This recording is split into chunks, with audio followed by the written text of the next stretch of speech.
Jonathan Edwards once said that the purpose of creation can be summed up in one phrase: the glory of God. He described God's joy as stemming from the display and participation of His own beauty. Edwards explained that God's joy comes from creation when His creatures offer Him the highest respect, find satisfaction in Him, behold His glory, honor, love, and delight in Him. Edwards used the term disposition to describe God's nature. He borrowed this concept from the Aristotelian term hexis, which refers to an inclination or state of being. Aristotle originally used this concept to describe memory as an inclination or possession. Edwards adapted this to explain that God is not a static being, but one who constantly expresses His intelligence and will outwardly. By creating the universe, God manifests His entire being through His creation. God always acts with His whole nature. He loves with justice, and His justice is always expressed with love.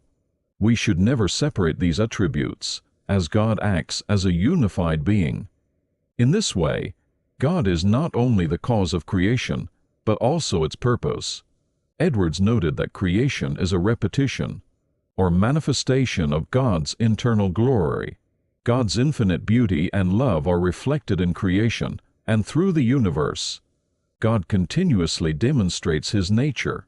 Edwards further explained that the creation of the universe was meant to display God's infinite and internal beauty in the external world of time and space. Humans and nature participate in this process. When we know and rejoice in God's love and beauty through Christ, we participate in manifesting His glory. Edwards also argued that since God's glory is infinite, the work of reflecting it will never end. It is an eternal process. God's knowledge is timeless. All things exist within His intellect, and He takes joy in seeing His purpose for creation realize over time. God is not bound by time like us, and His wisdom is eternal. Edwards believed that creation's purpose is realized when humans recognize and rejoice in God's glory, thus reflecting His internal beauty back into the world. Edwards viewed humans and nature as interdependent in fulfilling God's purpose. When we, as humans, experience and reflect God's beauty, nature is seen for what it truly is, a reflection of God's glory. Creation isn't just about the physical world, but the moral and spiritual response that arises from recognizing God's majesty. This leads to the understanding that caring for nature is also a spiritual task, connected to God's purpose for creation. Edwards emphasized that when humanity, through the Holy Spirit, recognizes the beauty of God reflected in nature, we truly begin to understand our place in the universe.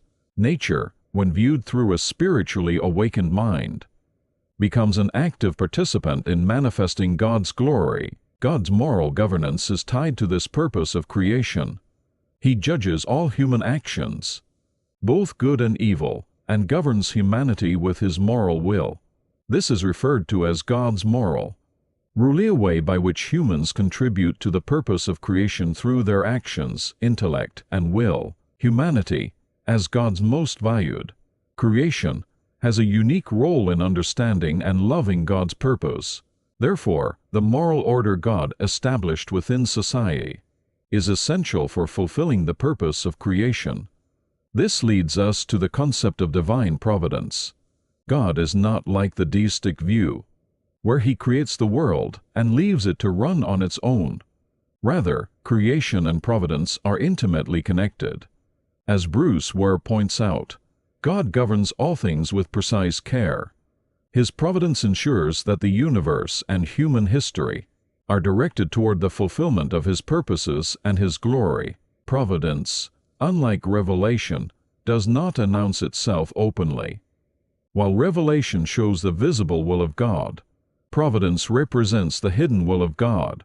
Through the experiences of nations, communities, and individuals, humanity can gain some understanding of God's moral will.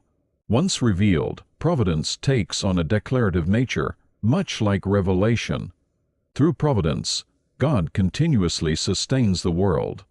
Without providence, one risks falling into isn't the idea that God created the world but abandoned it. On the other hand, ignoring providence may lead to pantheism, the belief that everything is God.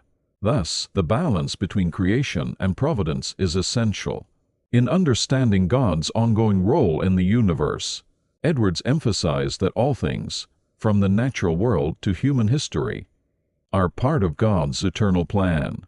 Providence doesn't violate God's promises, but fulfills them, working toward the ultimate happiness of God's people. As John Flavel once said, providence achieves God's purpose and promise for the happiness of the saints.